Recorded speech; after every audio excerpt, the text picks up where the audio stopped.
सुंदरगढ़ एक बहुत ही सुंदर और खुशहाल गांव था।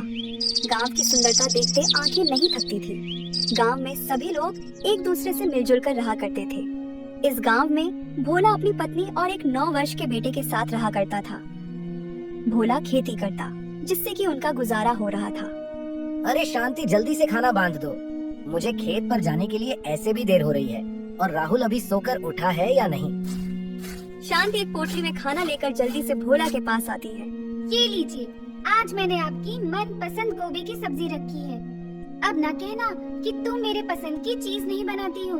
वाह वाह, क्या बात है।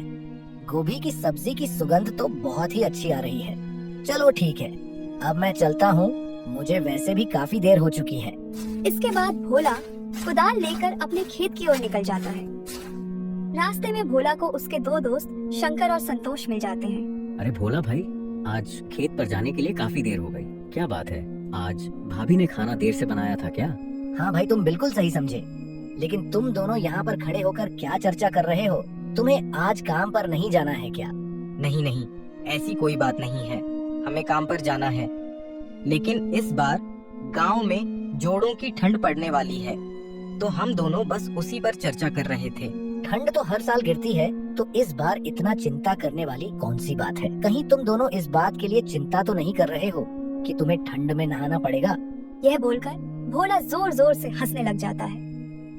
अरे नहीं भोला भाई, इस बार हमें ऐसा सुनने में आया है कि इस बार गांव में खून जमा देने वाली ठंड गिरेगी।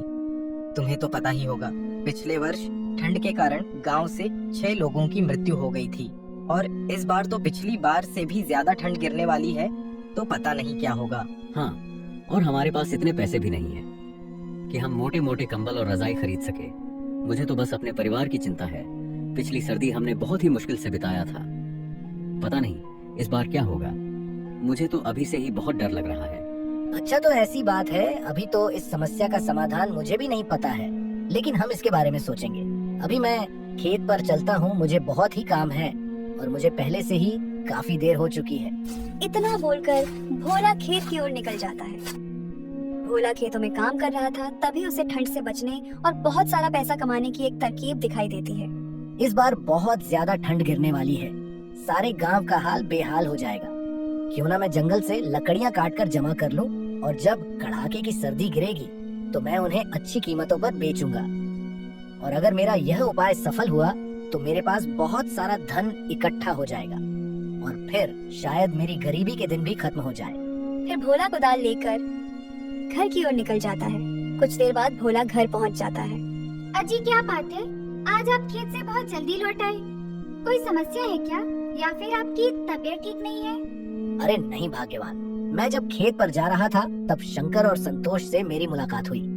उन्होंने बताया कि इस बार गांव में कड़ाके की ठंड गिरेगी, इसीलिए मेरे मन में एक योजना आई है कि मैं जंगल से सूखी लकड़ियां काटकर इकट्ठा कर लूं, और जब खून जमा देने वाली ठंड गिरे तब मैं उन्हें बेचकर बहुत सारा पैसा कमाऊं। हाँ, आपकी बात तो बिल्कुल सही है। हम ये कर तो सकते हैं। मानना पड़ेगा भोला जी, आपका दिमाग तो मेरी जुबान से भी तेज चलता है। हाँ हाँ ठीक है, अब मैं जंगल से लकड़ियां काटने के लिए जा रहा हूँ, और तुम यह बात किसी को भी मत बताना, नहीं तो हमारे सारे किए कराए पर पानी फिर जाएगा। नहीं नहीं जी, मैं ये बात किसी को नहीं बताऊंगी। मैं इस बात को खाने की तरह ही पचा लूंगी। दोनों हंसने लग जाते हैं और फिर भोला कुल्हाड़ी लेकर जंगल की ओर लकड़ियां काटने के लिए निकल जाता है। कुछ दूर चलने के बाद उसे कुछ सूखे पेड़ दिखाई देते हैं। वह क्या बात है, यहाँ तो बहुत सारे सूखे पेड़ हैं। मैं अब लकड़ियाँ काटना शुरू करता हूँ। अनीता बहन, क्या तुम जानती हो, इस बार जंगल में कड़ाके की ठंड गिरने वाली है। मुझे तो बहुत ही चिंता हो रही है। मैं सब जानती हूँ। तुम्हें किस चीज की चिंता हो रही है? तुम ऐसे भी 2 से 3 दिन में एक बार नहाती हो, और जब ठंड आती है तो तुम 15 से 20 दिन में एक बार नहाती हो। हाँ हाँ, जैसे कि तुम हर दिन नहाती हो। बड़े बुजुर्ग कह गए हैं कि दूसरों को बुरा कहने से पहले खुद के गिरेबान में झांक लेना चाहिए। भले ही मैं 15 से 20 दिन में एक बार नहाती हूँ, लेकिन मैं तुमसे सुंदर ही दिखती हूँ। और अगर यकीन न हो तो सारे गांव वाले से पूछ लेना, आई बड़ा मुझे ज्ञान देने वाली। हाँ, ये बात तो सही है। बस एक ही समस्या है कि तुम्हारे शरीर से बदबू बहुत आती है, इसलिए सुंदर दिखने के साथ साथ कभी कभी नहा भी लेना चाहिए। हाँ ठीक है, मैं जानती हूँ और यह भी जानती हूँ कि लोगों की तरह तुम भी मेरी खूबसूरती से जलती हो। ठीक है, तुम दोनों ही सुंदर हो और हर रोज नहाती हो। अब लड़ाई करना बंद करो और यह सोचो कि इस बार ठंड से कैसे बचा जाए, नहीं तो हम सबकी कुल्फी जम जाएगी। बचने का तो बस एक ही उपाय है, कंबल के अंदर रहो और पानी से दूर रहो। दूसरी ओर भोला हर रोज जंगल जाता और ढेर सारी सूखी लकड़ियां काट कर लाता। एक दिन सुबह जब कुल्हाड़ी लेकर भोला लकड़ी काटने के लिए जा रहा था, तभी उसे शंकर और संतोष रोक लेते हैं। अरे भोला भाई, तुम ढेर सारी सूखी लकड़ियाँ हर रोज काट कर क्यों ला रहे हो? अरे भाई, तुम तो जानते ही हो कि मेरी पत्नी को खाना बनाने का कितना शौक है। वह हर रोज तरह तरह के पकवान बनाती है, जिसके कारण काफी सारी लकड़ियाँ चूल्हा जलाने के लिए लग जाती हैं। इसीलिए मुझे हर रोज लकड़ियाँ काटने के लिए जंगल जाना पड़ता है। लेकिन भोला भाई, हमें तो यह पहली बार पता लगा कि तुम्हारी पत्नी खाना बनाने की शौकीन है। हमने पहले ऐसा कभी नहीं सुना है। फिलहाल छोड़ो, तुम कह रहे होंगे तो सही ही होगा। शंकर और संतोष को भोला की बात सुनकर कुछ अजीब लग रहा था, लेकिन उन्होंने इन बातों पर ज्यादा ध्यान नहीं दिया। ठीक है भाई, अब मैं चलता हूँ। कुछ दिन इसी तरह बीत गए। भोला जंगल जाता और सूखी लकड़ियां काट कर लाता। अब उसके पास बहुत सारी लकड़ियों का भंडार हो गया था। कुछ ही दिन बाद गांव में ठंड गिरना भी शुरू हो गई थी। भोला अपने घर के बाहर एक बोर्ड लगा देता है, जिसमें 1 किलो लकड़ी की कीमत 5 रुपए लिखी थी। जब सभी गांव वाले वह बोर्ड देखते हैं, तो उन्हें भोला की सारी चतुराई का पता चल जाता है कि वह क्यों हर रोज सूखी लकड़ियां काटने जंगल जाता था। भाई, क्या तुमने भोला के घर के बाहर वह बोर्ड देखा जिसमें 1 किलो लकड़ी की कीमत 5 रुपए लिखी थी? भोला ने बहुत ही चतुराई दिखाई है। वह जंगल से फ्री में लकड़ियां काटकर हमें 5 रुपए किलो बेच रहा है। हाँ भाई, तुमने बिल्कुल सही कहा। हर रोज जब भोला जंगल में सूखी लकड़ियां काटने जाता था, तब हम उससे पूछते थे कि तुम इतनी सारी लकड़ियों का क्या करोगे। तब वह हर रोज कुछ न कुछ बहाने बना दिया करता था। हमें तो तभी उस पर शक हो गया था, लेकिन हमें यह नहीं पता था कि वह ऐसा काम कर सकता है। अरे तो अब इसमें सोचने वाली कौन सी बात है? भोला से 5 रुपए किलो लकड़ी खरीदने से बढ़िया है कि हम सभी कल जंगल जाएंगे और हम भी सूखी लकड़ियाँ काट कर लेकर आएंगे। यह बात जब भोला को पता चलती है, तो वह चिंता में पड़ जाता है, क्योंकि अब उसका लकड़ी बेचने का व्यापार सफल नहीं हो पाएगा। अरे भाग्यवान, क्या तुमने सुना? गांव के लोग कल सूखी लकड़ियां काटने के लिए जंगल जा रहे हैं। अगर वह सूखी लकड़ियां काट लेंगे तो हमसे लकड़ियां कोई भी नहीं खरीदेगा और मेरी सारी मेहनत पर पानी फिर जाएगा। हाँ जी, आपने बिल्कुल सही कहा। काश कोई ऐसा चमत्कार हो जाए कि कल गांव वाले लकड़ियां काटने जा ही ना पाए। हाँ, अब हम सिर्फ ऊपर वाले के भरोसे ही रह सकते हैं। कुछ ही देर बाद रात हो जाती है। दोनों पति पत्नी खाना खाकर सो जाते हैं, लेकिन रात में ठंड के साथ साथ आसमान में काले बादल छा जाते हैं और कुछ ही देर में बहुत तेज बारिश होने लगती है। बारिश के साथ साथ ठंड भी बहुत ज्यादा बढ़ जाती है। बारिश गिरने के कारण सारे पेड़ पौधे गीले हो जाते हैं, जिससे कि अब जंगल में एक भी सूखी लकड़ियां नहीं बचती है। सुबह होने तक बारिश रुक जाती है। जब भोला और शांति बारिश देखते हैं, तो वह बहुत ही खुश हो जाते हैं। अजी देखिए, लगता है ऊपर वाले ने हमारी सुन ली और रात को बारिश करवा दी।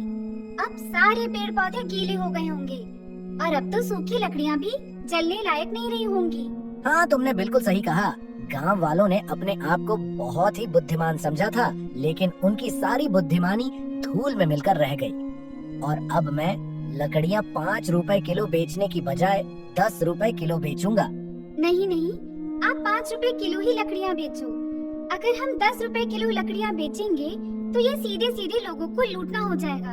ऊपर वाले ने आपकी मेहनत को बचाने के लिए बारिश करवा दी और अब आप इसका गलत फायदा ना उठाएं। मेरी आपसे विनती है कि आप लकड़ियों का दाम 5 रुपए किलो ही रखें। मैं लकड़ियों का दाम 5 रुपए किलो ही रखता, लेकिन गांव वालों ने अपनी चतुराई दिखाकर अच्छा नहीं किया। और रात को जो बारिश हुई है, वह ऊपर वाले का संदेश था कि गांव वाले को सबक सिखाया जाए। इसीलिए मुझे तुम्हारे राय की कोई जरूरत नहीं है। मैं लकड़ियाँ 10 रुपए किलो ही बेचूंगा। अपने पति की यह बात सुनकर शांति को बहुत ही दुख होता है और भोला अपने घर के बाहर लगे बोर्ड को बदल देता है और उसमें 10 रुपए किलो लकड़ियों का दाम लिख देता है। यह देख गांव वालों को बहुत ही गुस्सा आता है लेकिन वह कुछ नहीं कर सकते थे। देख रही हो सुमन बहन, गांव में कितनी ज्यादा ठंड पड़ रही है। हमारे पास तो थोड़ी सी ही लकड़ियां हैं। हम इसे ही जलाकर इस ठंड से राहत पाने की कोशिश कर रहे हैं। हाँ, तुमने बिल्कुल सही कहा आरती बहन। हमारे पास तो थोड़ी भी लकड़ियां नहीं है, इसलिए हम तुम्हारे घर आग की गर्मी लेने आए हैं। क्या तुम्हें पता है, आरती बहन जब ठंड की शुरुआत हुई थी तब भोला ने लकड़ियों का दाम 5 रुपये किलो रखा था, लेकिन जब ठंडियां बढ़ चुकी है तो उसने लकड़ियों का दाम 10 रुपया किलो कर दिया है। वह सरासर लोगों को लूट रहा है। तुम्हारी बात बिल्कुल सही है शंकर भाई। हमने जंगल से सूखी लकड़ियां काटने का विचार किया था, लेकिन रात में ही बहुत तेज बारिश हो गई, जिसके कारण सारी सूखी लकड़ियां अब गीली हो गई हैं। ऐसा लगता है कि ईश्वर भी भोला के ही साथ है। अब हम चाहकर भी कुछ नहीं कर सकते हैं। अब हमें अगर और लकड़ियां चाहिए तो हमें भोला से 10 रुपए किलो लकड़ियां खरीदनी पड़ेगी, क्योंकि आग ही हमें इस जानलेवा ठंड से बचा सकती है। फिर सभी मायूस और लाचार होकर बची खूंची लकड़ियों से आग तापते हैं। दूसरी ओर भोला का लकड़ी बेचने का व्यापार बहुत ही अच्छा चल रहा था। सभी गांव वाले उससे ही सूखी लकड़ियां खरीद रहे थे और उसकी बहुत ही अच्छी आमदनी हो रही थी। धन के साथ साथ उसके अंदर घमंड भी आ गया था। एक दिन उसके पास एक बुजुर्ग महिला आती है जो कि ठंड से बहुत ही कांप रही थी। बेटा, मुझे बहुत तेज ठंड लग रही है। दया करके मुझे थोड़ी सी लकड़ियां दे दो, मगर मेरे पास तुम्हें देने के लिए पैसे नहीं है। माफ करिएगा माँ जी, मैंने खून पसीना एक करके ये लकड़ियाँ जंगल से काटी है, इसीलिए मैं ये आपको मुफ्त में नहीं दे सकता। अगर आपके पास पैसा है तो लकड़ियाँ ले जाइए, वरना आप यहाँ से जा सकती हैं। नहीं नहीं बेटा, ऐसा मत कहो। मुझे बहुत तेज ठंड लगी है और मेरे पास गर्म कपड़े भी नहीं हैं। अगर तुम मुझे लकड़ियाँ नहीं दोगे तो शायद इस ठंड में मैं जिंदा नहीं बच पाऊंगी। दया करके मुझे थोड़ी सी लकड़ियाँ दे दो। ऊपर वाला तुम्हें हमेशा खुश रखेगा। अरे माँ जी, ऊपर वाले ने मुझे ऐसे ही बहुत खुश रखा है। मुझे आपकी मुफ्त की दुआओं की कोई जरूरत नहीं है। मैं आपको मुफ्त में लकड़ियाँ नहीं दूंगा। आप मेरा समय व्यर्थ ना गवाएं। आप यहाँ से जा सकती हैं। बूढ़ी औरत बहुत ही निराश मन से वहाँ से चली जाती है। भोला के पास पैसे के साथ साथ अहंकार भी आ गया था और उसे शायद यह पता नहीं था कि अहंकार ही इंसान के अंत का कारण होता है। अगले दिन भोला को किसी काम से दूसरे गांव जाना था।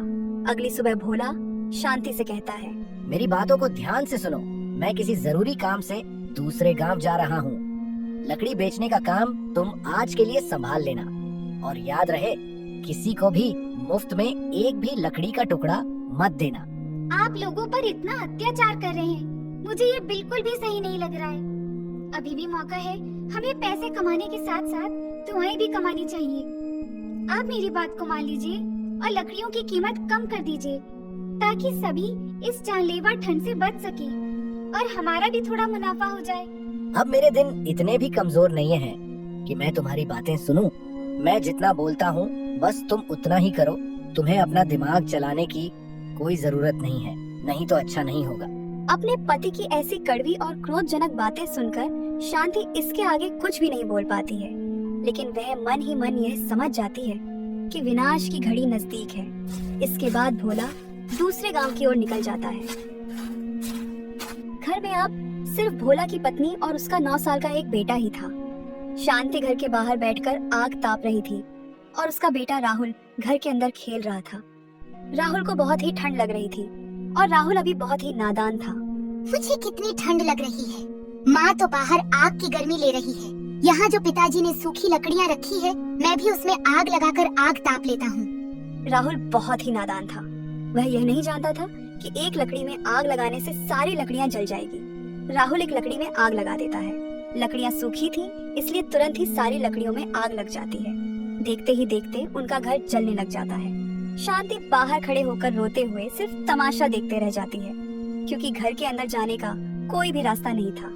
पूरे घर में भयंकर आग लग चुकी थी और कोई भी गांव वाला आग बुझाने के लिए नहीं आया, क्योंकि भोला ने सब पर थोड़े से पैसे के लिए अत्याचार किया था। उस आग में भोला का बेटा राहुल भी जलकर मर जाता है। कुछ घंटे बाद घर जलकर राख में बदल जाता है। जब भोला घर वापस आता है तो शांति उसे सारी कहानी बताती है। यह सुन भोला बहुत ही रोने लग जाता है और उसे अपनी गलती की सजा मिल जाती है।